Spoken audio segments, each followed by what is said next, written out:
ಈಗ ಕಾಲ್ ತುಳಿತ ಆಗಿ ಬಹಳ ತಿಂಗಳುಗಳೇ ಕಳೆದೋಗಿದೆ. ನಾವು ವಿಧಾನಸಭೆಯಲ್ಲೂ ಕೂಡ ಇದಕ್ಕೆ ಸರ್ಕಾರ ನೇರ ಕಾರಣ ಅಂತ ಹೇಳಿದ್ವಿ. ಈಗ ವರದಿನಲ್ಲೇ ಎಲ್ಲ ಕ್ಲೀನ್ ಚಿಟ್ಗಳು ಕೊಟ್ಬಿಟ್ಟಿದ್ದಾರೆ. ಅವತ್ತು ಕಮಿಷನರ್ನವ್ರನ್ನ ಸಸ್ಪೆಂಡ್ ಮಾಡಿದ್ರಿ, ಪೊಲೀಸ್ ಅಧಿಕಾರಿಗಳನ್ನ ಸಸ್ಪೆಂಡ್ ಮಾಡಿದ್ರಿ. ಸಸ್ಪೆಂಡ್ ಆಗಬೇಕಾಗಿದ್ದವರು ಯಾರ ಡಯಾಸ್ ಮೇಲೆ ಕೂತಿದ್ರಲ್ಲ, ಹೆಂಡತಿ ಮಕ್ಕಳು ಅವ್ರ ಬಂಧುಗಳ ಜೊತೆ ಫೋಟೋ ಶೋ ಮಾಡೋಕ್ಕೆ ನಿಂತಿದ್ರಲ್ಲ, ಅವ್ರ ಮೇಲೆ ಕ್ರಮ ಆಗಬೇಕಾಗಿತ್ತು. ಅವ್ರ ಮೇಲೆ ಯಾವುದು ಕೇಸೇ ಆಗಲಿಲ್ಲ. ಅಧಿಕಾರಿಗಳ ಮೇಲೆ ಕೇಸ್ ಮಾಡಿದ್ರಿ. ಈಗ ಅಧಿಕಾರಿಗಳು ಎಲ್ಲ ನಿರಪರಾಧಿ ಆದರೆ ಹಂಗಾರೆ ಅಪರಾಧಿಗಳ್ಯಾರು? ಈ ಸಾವಿಗೆ ನ್ಯಾಯ ಎಲ್ಲಿದೆ? ಈ 11 ಜನ ಅಮಾಯಕ ವಿದ್ಯಾರ್ಥಿಗಳ ಸಾವಿಗೆ ನ್ಯಾಯ ಎಲ್ಲಿದೆ? ಇದನ್ನ ಕಾಂಗ್ರೆಸ್ ಅವರು ಮುಚ್ಚಾಕುವಂತ ಪ್ರಯತ್ನವನ್ನ ಮಾಡಿದ್ದಾರೆ. ಇದು ಅಕ್ಷಮ್ಯ ಅಪರಾಧ.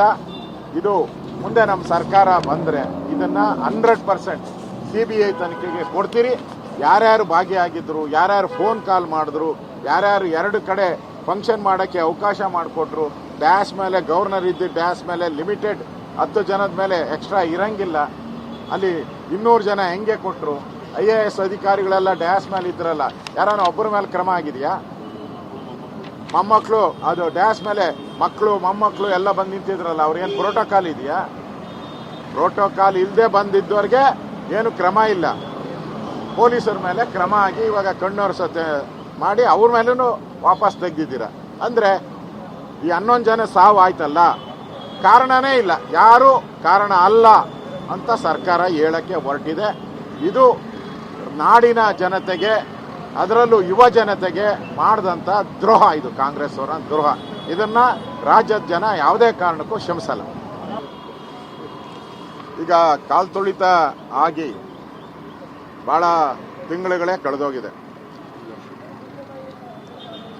ನಾವು ವಿಧಾನಸಭೆಯಲ್ಲೂ ಕೂಡ ಇದಕ್ಕೆ ಸರ್ಕಾರ ನೇರ ಕಾರಣ ಅಂತ ಹೇಳಿದ್ವಿ. ಈಗ ವರದಿನಲ್ಲೇ ಎಲ್ಲ ಕ್ಲೀನ್ ಚಿಟ್ಗಳು ಕೊಟ್ಬಿಟ್ಟಿದ್ದಾರೆ. ಅವತ್ತು ಕಮಿಷನರ್ನವ್ರನ್ನ ಸಸ್ಪೆಂಡ್ ಮಾಡಿದ್ರಿ, ಪೊಲೀಸ್ ಅಧಿಕಾರಿಗಳನ್ನ ಸಸ್ಪೆಂಡ್ ಮಾಡಿದ್ರಿ. ಸಸ್ಪೆಂಡ್ ಆಗಬೇಕಾಗಿದ್ದವರು ಯಾರ ಡಯಾಸ್ ಮೇಲೆ ಕೂತಿದ್ರಲ್ಲ, ಹೆಂಡತಿ ಮಕ್ಕಳು ಅವ್ರ ಬಂಧುಗಳ ಜೊತೆ ಫೋಟೋ ಶೋ ಮಾಡೋಕ್ಕೆ ನಿಂತಿದ್ರಲ್ಲ, ಅವ್ರ ಮೇಲೆ ಕ್ರಮ ಆಗಬೇಕಾಗಿತ್ತು. ಅವ್ರ ಮೇಲೆ ಯಾವುದು ಕೇಸೇ ಆಗಲಿಲ್ಲ. ಅಧಿಕಾರಿಗಳ ಮೇಲೆ ಕೇಸ್ ಮಾಡಿದ್ರಿ. ಈಗ ಅಧಿಕಾರಿಗಳು ಎಲ್ಲ ನಿರಪರಾಧಿ ಆದರೆ ಹಂಗಾರೆ ಅಪರಾಧಿಗಳ್ಯಾರು? ಈ ಸಾವಿಗೆ ನ್ಯಾಯ ಎಲ್ಲಿದೆ? ಈ 11 ಜನ ಅಮಾಯಕ ವಿದ್ಯಾರ್ಥಿಗಳ ಸಾವಿಗೆ ನ್ಯಾಯ ಎಲ್ಲಿದೆ? ಇದನ್ನ ಕಾಂಗ್ರೆಸ್ ಅವರು ಮುಚ್ಚಾಕುವಂತ ಪ್ರಯತ್ನವನ್ನ ಮಾಡಿದ್ದಾರೆ. ಇದು ಅಕ್ಷಮ್ಯ ಅಪರಾಧ. ಇದು ಮುಂದೆ ನಮ್ಮ ಸರ್ಕಾರ ಬಂದರೆ ಇದನ್ನ 100% CBI ತನಿಖೆಗೆ ಕೊಡ್ತೀರಿ.